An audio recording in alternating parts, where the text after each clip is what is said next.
A woman can bury her mother-in-law on a Tuesday and start pricing lake houses by Friday. I didn't know that about my wife yet. Not on the morning this story starts. That morning, I only knew three things. My knees ached from 30 years of climbing ladders. The coffee maker at the shop was broken again, and my wife had left a sticky note on the bathroom mirror asking if we could finally talk about the future when I got home. The future. I remember thinking, at 61 years old, with a bad knee and a business that smelled like sawdust and cut wire, that I already knew exactly what my future looked like. I was wrong about that, same as I was wrong about a lot of things back then. My name is Walter Kessler. Folks around here just call me Walt. I run Kessler Electric out of a converted garage on Route 9, about 10 minutes outside of Millbrook, New York. It's not fancy. The sign out front has been repainted so many times you can barely read it in the rain. But I've wired half the houses in this county over the last 3 decades, and when something in this town needs fixing, people still call me before they call anybody younger with a fancier truck. I want to tell you about my mother first, because none of what happened later makes a lick of sense without her. My mother, Eleanor Kessler, was 84 years old, and she drove a 2003 Buick with a cracked windshield she refused to replace because, in her words, it still lets the light in fine. My wife Denise hated that car. To her, it wasn't just old.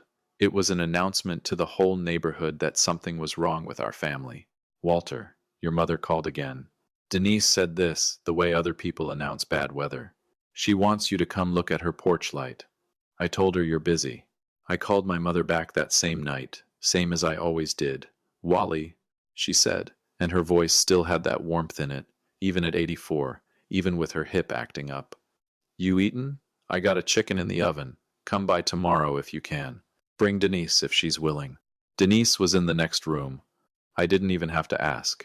I already knew the answer would be a small shake of the head, that particular expression she wore whenever my mother's name came up, like she'd just smelled something unpleasant. I'll come by myself, Ma.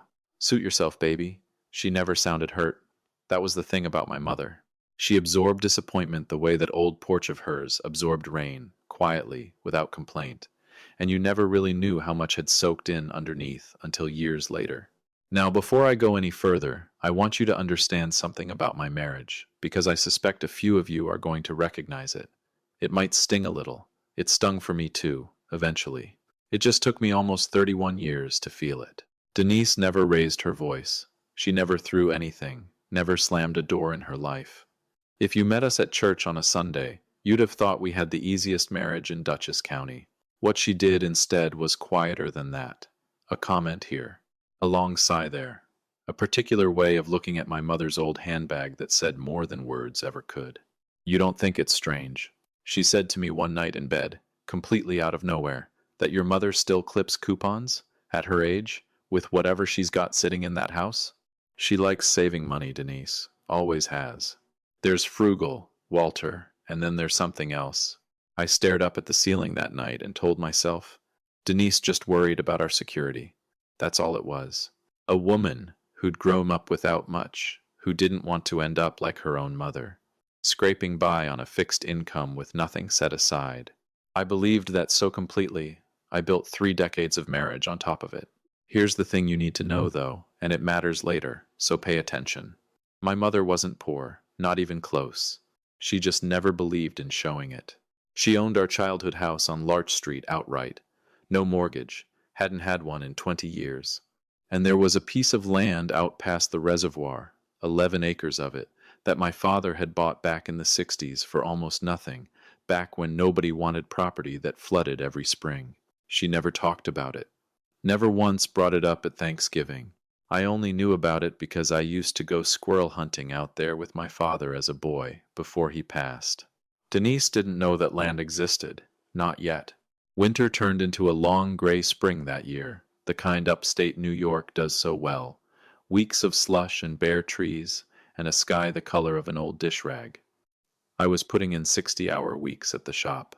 New construction had picked up, and everybody suddenly needed their panels upgraded before the town inspector came through. My mother, though she'd never admit it, had started slowing down. Little things. She'd get short of breath climbing her own porch steps. She started skipping our Sunday dinners, saying her stomach wasn't cooperating. Just getting old, Wally, she told me on the phone in March, laughing it off the way she laughed off everything. Nothing a little ginger tea won't fix. I laughed along with her. I actually laughed, because that's what you do when you can't picture the alternative. You laugh, and you tell yourself she'll bounce back like she always has. My mother died on a Thursday morning in early April. In her sleep, the doctor said later, peaceful as anything, which was its own small mercy. Her neighbor, a widower named Frank Palco, who'd been checking on her every morning for years without ever making a thing of it, found her when she didn't come out to get her paper. I got the call at the shop, hands covered in copper dust, same as always. My apprentice, a kid named Marcus, 22 years old, sharp as they come, had to physically take the wire strippers out of my hand because my fingers just stopped working right. Everything after that phone call happened like it was underwater. Sound came through muffled. People's mouths were moving, but I only caught every third word. The service was small, the way she would have wanted it, held at the little Lutheran church on Cedar Street where she'd gone every Sunday for 40 years, rain or shine, health or not. Neighbors brought casseroles, the real kind, none of that store-bought business. A woman named Ruth from 2 doors down brought a green bean dish that could have made a grown man weep on its own merits. My mother's old Buick sat in her driveway the entire week after, cracked windshield and all, and nobody, not me, not anybody, could bring themselves to move it. Denise was there. She wore black. She hugged the right people. She told my cousins that Eleanor was in a better place now, so many times. It started to sound like a line she was reading off a card. I didn't clock it at the time. I was too busy drowning. You holding up okay? She asked me that night, back home, the first time we'd really been alone in days. No, I said, and it was the truth. I don't think I will be for a while. I know, honey. She rubbed my shoulder. Take whatever time you need. God help me, I believed every word of that. 2 weeks passed. I went back to the shop because staying home made the quiet in my own skull unbearable. Marcus handled me with more patience than any 22-year-old ought to have. He took the easy jobs off my plate without ever making a production of it. Brought me black coffee every morning without asking if I wanted it. You don't have to be here, Walt, he told me one afternoon, halfway inside a breaker panel. I need the noise, I told him. The quiet's worse. At home, though, there was no outrunning it. Every room of that house we'd shared for 31 years had my mother's fingerprints somewhere in it, a quilt she'd sewn, a recipe card in her handwriting taped inside a cabinet door. I'd sit in my recliner some nights, just staring at nothing. Television on, but not really on. My mind stuck somewhere between the hospital hallway and every conversation I wished I'd had with her and never did. That's exactly where I was. Recliner, dead air, grief sitting on my chest like a wet coat, when Denise walked in from the kitchen and set something on my lap. A brochure, glossy paper, big letters across the top. Lake George, it said, a couple standing on a dock at sunset like they hadn't a single worry between them.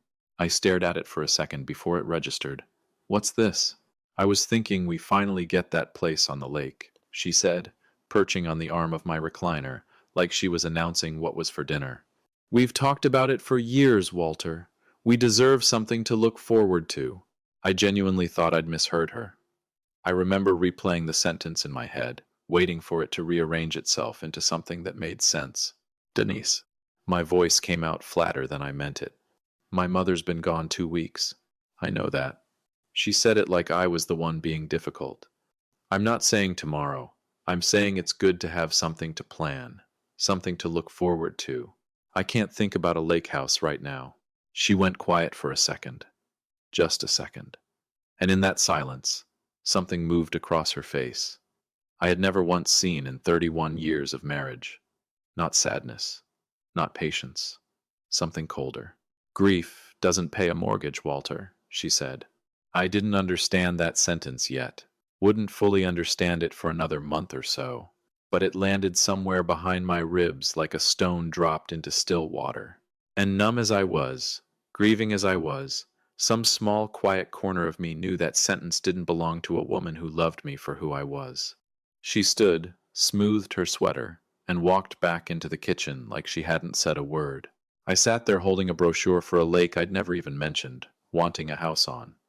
My mother 3 weeks in the ground come that weekend, and for the first time in 31 years of marriage, I felt something I couldn't name. I just knew it tasted like fear. What I didn't know yet was that the woman sleeping beside me every night had already started doing arithmetic on my family's grief. I didn't know about the land yet. I didn't know what Harold Byrne, my mother's attorney of nearly 25 years, was quietly finalizing behind a closed office door that very same week. All I knew, sitting there with a glossy lake house brochure in my hands, was this.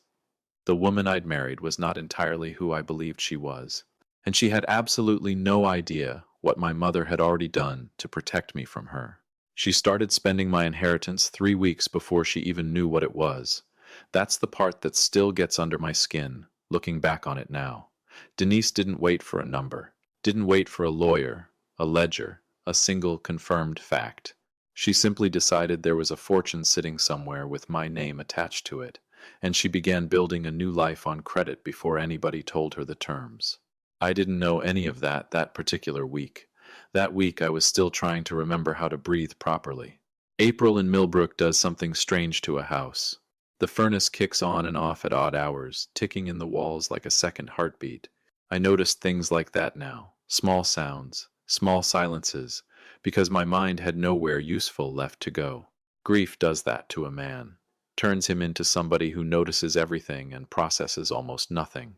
I was back at the shop most days. Marcus had taken to running interference without ever making it obvious, fielding the customers who wanted to complain about their circuit breakers, steering the complicated jobs to himself and the simple ones my way. "You don't got to prove anything right now," he told me once, elbow deep in an old fuse box. "Panels'll still need swapping next week." "Working's easier than sitting still," I told him.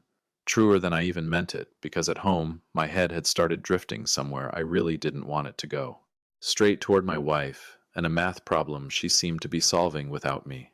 It started small, a new coat in the closet I didn't remember her buying, a remark about how some people around here have no idea what they're actually sitting on.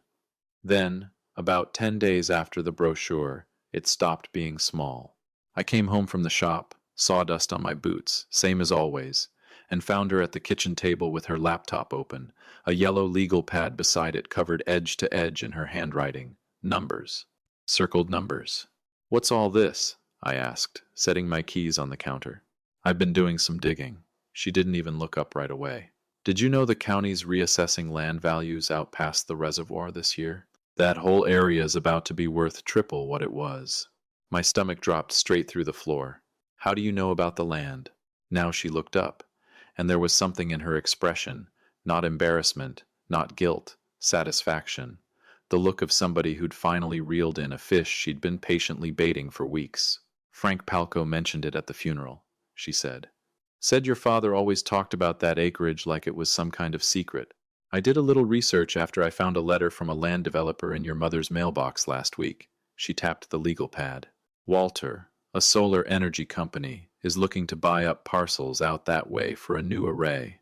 Once the reassessment goes through this fall, that swampy land your father bought is easily worth $1.5 million, maybe more." I sat down slowly, because my legs didn't feel like they wanted to hold me standing. "Denise, I don't even know what my mother's estate looks like. Harold hasn't called us in for anything yet." "Well, he needs to." She closed the laptop with a decisive little click. "Because I've been thinking. We should trade in the Camry. That thing's an embarrassment with 130,000 miles on it, and we're about to be sitting on real money." Real money.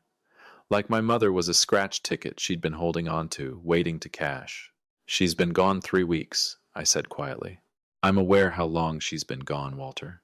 Her voice sharpened. "I'm also aware that life keeps moving. I want the new Explorer, fully loaded, and I've already got a contractor lined up to look at the kitchen. Those laminate counters have to go. I'm embarrassed every time someone comes over." I just stared at her. 3 weeks. My mother's Buick was still parked in her driveway because nobody could bring themselves to move it, and my wife was picking out granite. "Think about it," she said, softer now, stepping close and resting a hand on my chest. It felt rehearsed. "Your mother lived like she had nothing, so we wouldn't have to. Don't you think she'd want us to actually enjoy our lives? We should call Harold and get this estate moving. It's what Eleanor would have wanted for us. She was using my mother's memory as a crowbar to pry open a door that wasn't hers to open. I can't do this right now, I said, pulling back from her. Can't do what? Have a conversation about our future? Our future can wait until I've buried my mother's memory with some dignity, Denise. My voice cracked in a way I hated. I'm not doing an explorer. I'm not doing granite counters. I need you to give me some room. She didn't say another word that night, but she didn't put the legal pad away either. She left it sitting on the counter in plain view, a reminder waiting for me every time I walked past it in the morning. If you've ever watched somebody you love turn into a stranger by inches, you know exactly what the next few weeks felt like for me. Harold Byrne called the house toward the end of May. Mentioned there were several unique provisions in my mother's estate. Denise was listening on the speaker, practically glowing. To her, unique provisions meant lawyer speak for a jackpot she'd already spent in her head 3 times over. June hit hard that year. The kind of humid upstate heat that makes everybody a little shorter-tempered than they intend to be. It was a Wednesday night, garbage night, and I was hauling the cans to the curb when Denise came out onto the porch holding a manila folder. We need to talk, she said. 6 words that have never once, in the history of marriage, preceded anything good. I set the can down and walked up the steps. She held the folder out. Inside was a printout, a listing for a house on private land near the reservoir itself. Easy $800,000, with her handwriting scrawled across the margin. Perfect for us. Dock access, 4 bedrooms. Denise, what is this? I found our house, she said, like she was delivering good news. I know it feels quick, but the market moves fast, and once the estate clears, we'll want to move fast too. We are not buying an $800,000 house. Why not? Her voice climbed half an octave. You're about to inherit real money, Walter. I looked into it myself. That reassessment goes through in October, and the land your father bought is going to be worth a fortune. I don't understand why you're acting like we're broke. Because I don't know what I'm inheriting. My own voice came out louder than I intended, bouncing off the porch ceiling. Harold hasn't told us anything specific. You're planning our whole life around a number you invented. I didn't invent it. She crossed her arms. I did research. I know what that land is worth. And frankly, Walter, I think it's about time you started acting like a man whose wife deserves an actual life, instead of some electrician content to scrape by out of loyalty to his cheap dead mother. The words hit me like an open hand across the face. My ears actually rang. Don't, I said, low and shaking. Don't you ever speak about my mother that way again. Why? Because it's true? She stepped closer, and her voice dropped into something colder than I'd heard from her in 3 decades. Your mother held you back your whole life, Walter. 40 years wiring houses out of a converted garage, driving that beat-up truck, and the whole time she was sitting on land worth a fortune she never touched, never shared. And now that she's finally gone, and there's actual money on the table, you want to sit here and act like spending it is some kind of sin? I couldn't speak. My jaw was locked so tight it ached. I loved her, I finally managed. I don't care what she had or didn't have. I loved her for exactly who she was. Well, I didn't marry your mother, Denise snapped. I married you, and I am done, Walter. Done living small while there's a fortune sitting in some lawyer's file cabinet with your name on it. This was it. This was the moment I'd replay 100 times in the weeks after, trying to find the version of myself that saw it coming sooner. So, what exactly do you want from me, Denise? I asked quietly. She looked at me for a long moment. Then she said the sentence that changed everything. If you won't share it and give me the life I've earned after 31 years, I will divorce you and take half of it anyway. Real silence after that. The kind where you can hear your own pulse in your ears. Somewhere down the block, a dog barked. A car passed. Ordinary sounds from a world that hadn't just quietly ended for me. You'd divorce me, I said slowly, over money you don't even know exists yet. I'd divorce you, she said, because apparently that's the only language you take seriously. She turned and walked back inside, the screen door slapping shut behind her, leaving me standing in the June heat with an empty trash can at my feet, and a marriage that had just died quietly right there on the porch. I didn't cry. I want you to know that, because I expected to. I thought that sentence would crack something open in me right there on the steps. Instead, something in me went still, cold and clear, like a fever finally breaking. I'd spent 31 years defending her to anybody who questioned her, including myself, and in one sentence, on one hot Wednesday night, she'd told me exactly who she'd been the whole time. I want to tell you what I did next, because it surprised even me. I walked back inside. I didn't fight. I didn't scream back or call a lawyer or start hiding assets. I got a glass of water, sat down across from her at the kitchen table, and looked her square in the eye. "If you want a divorce, Denise, then file the papers," I said, my voice completely flat. "But I'm not going to sit here and turn my mother's memory into a bargaining chip to satisfy you." She looked genuinely thrown. "What?" "I'm not going to fight you," I repeated. "You want out? You want whatever life you think is sitting on the other side of my mother's death? Fine. Go get it. I don't have the strength to fight you and grieve her at the same time, and I'm not going to turn what's left of her into a circus." I meant every word of it. I was so worn down by grief that a legal war felt like more weight than I could physically carry. I thought giving up was the last bit of peace I had left to protect. Denise stared at me a long moment, and something crossed her face I didn't expect. Not relief. Not triumph. Exactly. Something closer to confusion. Suspicion. "You're just going to let me walk?" she asked slowly. "I'm letting you do whatever you think is best for you," I said, and got up and walked into the bedroom. She narrowed her eyes at me like I'd suddenly started speaking a language she didn't recognize. And that look, right there, was the first sign I had that giving up quietly might do something to her that fighting back never could have. Over the next couple of weeks, Denise changed again, but not the way I expected. She went quiet, watchful. I'd catch her studying me across a room like I was a puzzle she couldn't quite solve. She started asking odd questions. Had I called a lawyer? Was I hiding something from her? "I'm not hiding a thing," I told her, more than once, honestly. "I told you I'm not fighting this." She didn't believe me. Here's the thing about a woman who'd spent a month doing math on a fortune she'd never actually seen a real number for. Silence from the other side doesn't read as peace to her. It reads as strategy.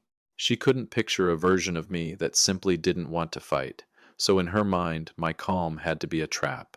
That paranoia sent her running not toward caution, but toward the most aggressive divorce attorney in the county, a man named Gregory Wentz, known around the courthouse for going for blood in high-asset settlements. She didn't tell me she'd hired him. I found out from a certified letter delivered to the shop, informing me that Denise Kessler was filing for divorce, and all future communication should go through counsel. Marcus was the one who handed it to me. He watched my face while I read it. "Walt," he said carefully, "you doing okay?" "Yeah," I said, and I meant it in a strange, quiet way that surprised even me. "Yeah, I think I actually am." What I didn't know, what I wouldn't learn until much later, was what Denise had been doing behind the scenes during those same weeks. She'd already maxed out our joint credit cards, putting a non-refundable deposit on that house near the reservoir, banking entirely on an inheritance she'd never seen a dollar of. She'd bought a new wardrobe on credit. She'd drained a chunk of our joint savings, the very account I'd used to keep the shop's payroll steady during slow winters, to hand Gregory Wentz a hefty retainer. She'd assured him I was sitting on a fortune, and he'd taken the case eagerly, fully expecting to petition the court for me to cover her legal bills once the land's value was confirmed. She was building an entire future on a number nobody had ever confirmed, spending money she didn't have on a promise nobody had made her. Harold Byrne, meanwhile, had gone quiet. No calls, no updates, nothing beyond a short letter confirming estate matters would be addressed at the appropriate time. I didn't think much of it. Figured it was just how these things worked. Slow, bureaucratic, indifferent to whatever wreckage was happening in the houses of the people waiting on them. I had no idea my mother had been 3 steps ahead of all of us since long before she ever got sick. The settlement meeting got scheduled for the second week of July, at Gregory Wentz's office downtown, a sleek building with a lobby that smelled like money and ambition, the kind of place I'd never once had reason to set foot in during 61 years of living in this county. Denise called me the night before, her voice tight with something that almost sounded like nerves. "Tomorrow's the day," she said. I hope you're prepared to be reasonable. I told you, I said. I'm not fighting you, Denise. Good, she said. Because I already know exactly what I want. I didn't sleep much that night. Not out of fear of what she wanted. I'd made peace with letting it all go weeks before. I lay awake because some quiet, patient part of me kept circling back to a look Harold Byrne had given me at our very first meeting after my mother's death. A look like he knew something the rest of us didn't. Like my mother had left something behind that none of us, not me, not Denise, not her expensive lawyer with his contingency fee dreams, were remotely prepared for. The next morning I put on the same button-down shirt I'd worn to my mother's funeral. I didn't bring a lawyer. I didn't bring a single document. I walked into that glass building downtown with nothing but an empty folder tucked under my arm and rode the elevator up, where Denise was already waiting, wearing a brand new dress and a smile that told me she believed, completely, she'd already won. She had no idea what was waiting behind that conference room door. Truthfully, neither did I. An electrician with an empty folder was about to watch $1.5 million dream die in real time. I say that not to brag, but because I want you to understand exactly what I walked into that room believing. I walked in broken, grieving, and fully prepared to lose everything without a fight. Losing my mother had already cost me everything that mattered.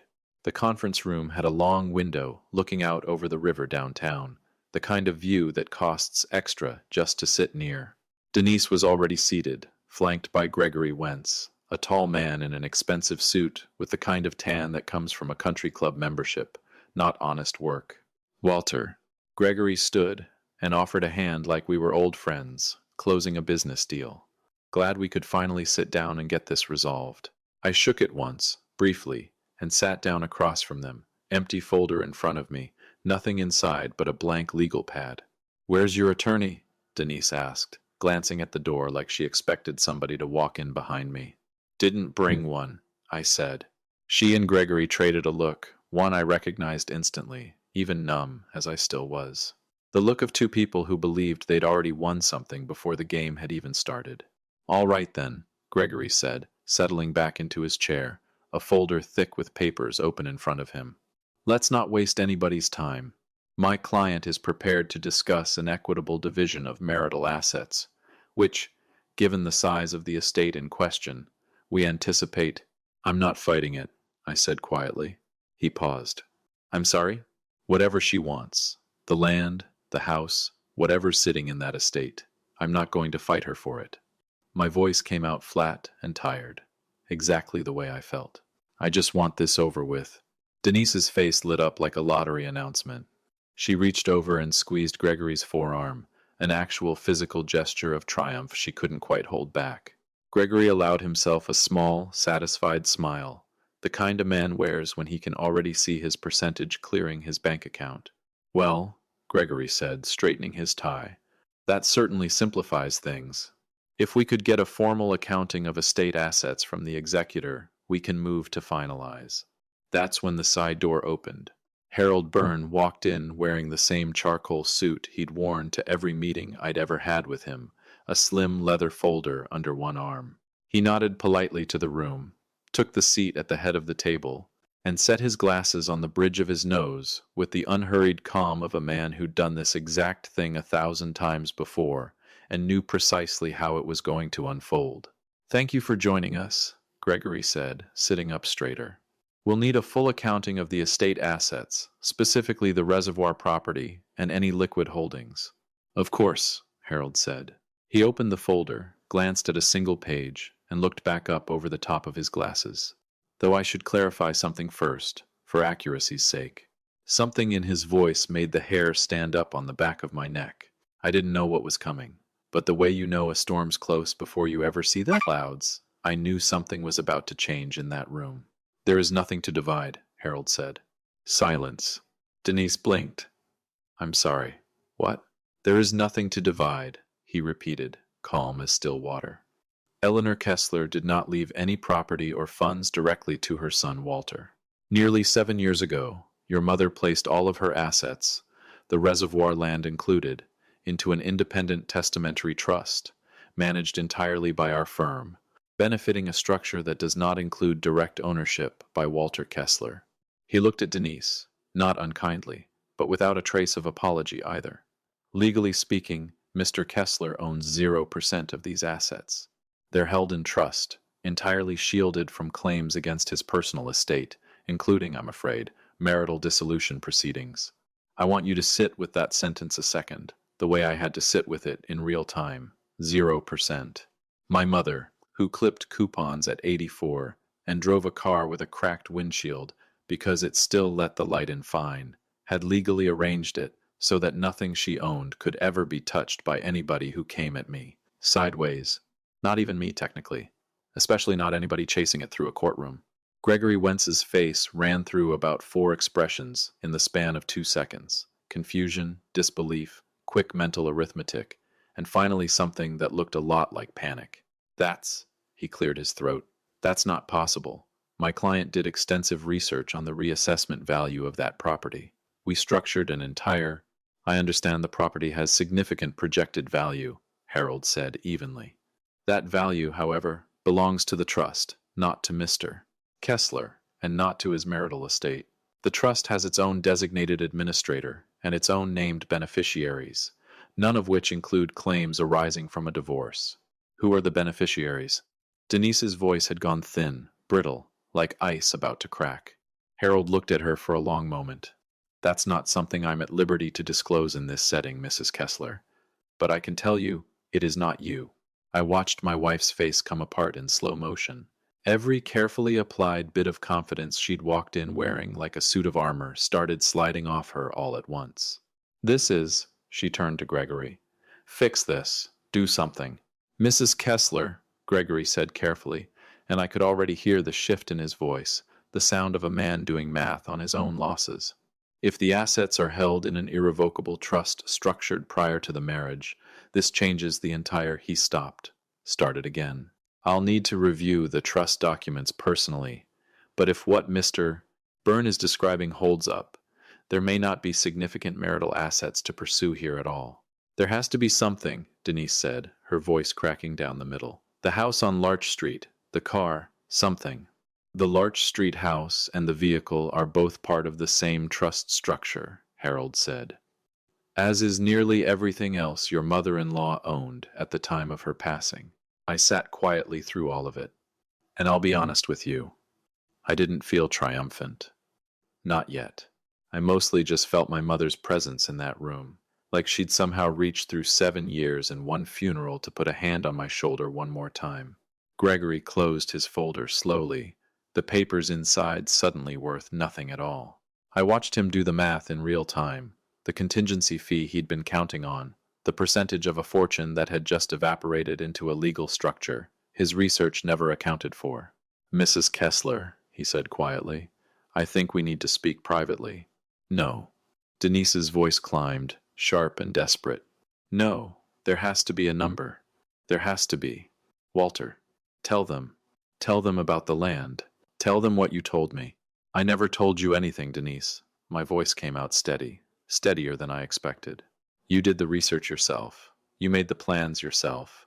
You threatened to divorce me over money that was never mine to give you. And there it was. The moment I finally understood the full shape of what my mother had done, she hadn't just protected her land. She'd protected me from a version of my own marriage I'd been too committed to see clearly for 31 years. She'd built a wall around everything she owned, years before she ever got sick, because somewhere along the way, quietly, without ever saying a word against Denise to my face, she'd figured out exactly who my wife really was. Harold closed his folder and stood. I believe my part in this meeting is concluded. He turned to me, and something in his face softened, just slightly, the first crack of real emotion I'd seen from him in 7 years of knowing him. Walter, before I go. He reached into the leather folder and pulled out a plain white envelope, sealed, my name written across the front in handwriting I'd have recognized anywhere on earth. Blocky, careful, slanted a little to the left. My mother's handwriting. Your mother asked me to give you this, Harold said quietly, when this day came. My hands were shaking when I took it. Not from fear, from something closer to awe. She'd known. Somehow, years ago, She'd known exactly this day was coming, and she'd already written the words she wanted me to read on it. I set the envelope down in front of me without opening it. Not yet. Not in that room. Behind me, the meeting was dissolving into chaos. Gregory already gathering his things, murmuring something to Denise about reassessing his representation, which I understood, even in my fog, to mean he wanted nothing further to do with a client who couldn't pay him what she'd promised. Denise sat frozen, staring at the table, her new dress suddenly looking less like a victory outfit and more like a costume from a party that had been called off. "This isn't over," she said to no one in particular. "This isn't over." I stood, tucked the envelope inside my jacket, and walked out of that room without another word. I'd only made it about half a block down the sidewalk toward my truck when I heard her heels behind me, fast and uneven against the pavement. "Walter." Denise's voice cracked through the July heat. "Walter, wait." I stopped, but I didn't turn around right away. When I finally did, she was standing there, mascara starting to run, her new dress suddenly looking too big for her somehow. "You planned this," she said, breathing hard. "You and your cheap dead mother, you planned this whole thing to humiliate me." "Nobody planned anything to humiliate you, Denise," I said quietly. "My mother protected what was hers. That's the whole of what happened here." "You knew," she said, pointing a shaking finger at me. "You had to have known. You let me plan an entire life around money that was never even there." "I didn't know," I said, and it was the truth. "I found out the exact same moment you did. Difference is, I never once threatened to leave you over it." That landed somewhere, because her face crumpled, and the anger dissolved into something closer to real tears. "We had 31 years, Walter," she said, voice breaking. "Doesn't that mean anything to you? Are you really just going to walk away from everything we built?" I looked at her a long moment, really looked, and I realized, with a strange kind of calm, that I didn't feel anger toward her anymore. Didn't feel much of anything at all, just a quiet, tired kind of finality. "We didn't build anything, Denise," I said. "You were waiting for something to cash in. I just didn't want to see it." I didn't wait for her answer. I walked away and found a bench near the river walk downtown, sat down, and let the traffic noise and the smell of cut grass drift over me the way it had my whole life in this town. Behind me, I heard her heels on the pavement again. This time walking away, fast, furious, alone. I didn't watch her go. I pulled the envelope out of my jacket pocket with hands that had finally stopped shaking. My mother's handwriting stared back at me from the front, just my name. Wally, the only person left alive who'd ever called me that. I opened it slowly, like it might disappear if I moved too fast. "Son, if you're reading this, it means I'm gone, and your wife has done exactly what I always feared she would." I saw how she looked at my things, and how she talked to you like you were a paycheck waiting to clear. I never said anything because you loved her so much, and I didn't want to break your heart while I was still here to see it break. I chose to protect you this way instead. "Take care of yourself, Wally. I'm always looking out for you." I read it twice. Then a third time. The traffic kept moving around me, oblivious. The way the world always keeps moving no matter how much of yours has just quietly ended and begun again in the same afternoon. My mother never once said an unkind word about Denise to my face in 31 years. She let me love who I loved, and she protected me anyway, silently, patiently, the way she did everything, without asking for credit, without needing me to know until the exact moment I needed to know it. That was the kind of woman she was. Tears finally came, right there on that bench, streaming down and landing in small dark spots on the paper. I didn't wipe them away. I just pressed the letter against my chest, closed my eyes, and let the grief and the relief and the love move through me all at once, tangled together in a way I don't imagine I'll ever fully sort out. "I miss you so much, Ma," I whispered to the river, to the traffic, to nobody and everybody at once. Then I stood, folded the letter carefully, and tucked it back close to my chest, right where it belonged. I walked back to my truck alone, not broken, not triumphant exactly, just finally, quietly, at peace, walking toward a future my mother had built for me long before I ever knew I'd need it, leaving behind a woman who'd spent 31 years waiting for a fortune that was never, not for one single day, going to be hers. Here's the part where folks usually expect me to gloat. I didn't. Couldn't. Grief doesn't leave much room for gloating. But it turns out karma doesn't need an audience to finish its work. Denise showed up to the final hearing with a court-appointed attorney because Gregory Wentz had dropped her the week before. My own lawyer, whom I finally did hire, laid the bank statements out plainly. She drained our joint savings and maxed our credit cards in contemplation of a divorce she believed would make her rich. The judge didn't pull a single punch. He ruled it a deliberate dissipation of marital assets and ordered every cent of that debt assigned solely to her name. The aftermath came quick after that. Last I heard, she's working long hours at a real estate office, 2 towns over, just trying to keep up with the interest payments. The women at her old book club, the ones she'd always wanted to impress, found out fast that the lake house and the new explorer were never coming. Nobody returns her calls much these days. As for that trust, I did eventually learn what my mother intended. Harold sat me down about 6 months later and explained it plain and simple. The land, the house, all of it, would transfer directly into my name on my 65th birthday, structured that way so it could never once be reached by a courtroom, a creditor, or anybody chasing what wasn't theirs. She hadn't cut me out. She'd just made certain that whatever I received, I'd receive it whole, untouched, exactly as she'd built it.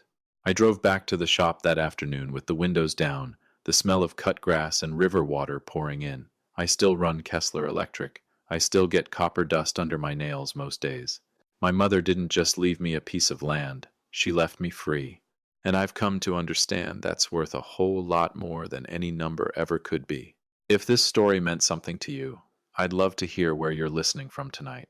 Drop it in the comments, and I'll see you next time.